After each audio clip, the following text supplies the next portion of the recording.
देख रहे हैं वासुदेव शॉर्ट्स। आज कल जुमेरात का दिन था और साबिक वजीर आज़म और बानी पीटीआई इमरान खान साहब से मुलाकात का दिन सियासी लोगों की।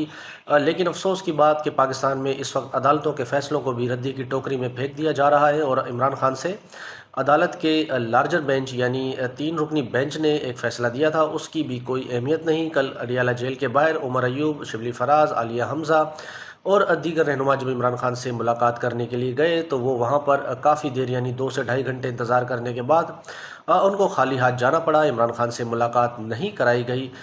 इसके बाद फिर अडियाला जेल के बाहर जो है उमर अयूब साहब ने मीडिया के नुमाइंदों से ख़िताब किया और बताया कि इमरान खान को एक तो सबसे पहले उन्होंने कहा कि ईद की नमाज जो नहीं पढ़ने दी गई, इससे बड़ी बेगैरती तो कहते हैं कोई हो नहीं सकती। और दूसरा उन्होंने अदालतों को भी लथड़ा और कहा कि अदालत के जो जज हैं या अदालत हैं, अब उनके फ़ैसलों के भी कोई फ़ुकत नहीं रह गई। पाकिस्तान में अदालतों के फ़ैसलों को अब बिल्कुल भी नहीं माना जा रहा।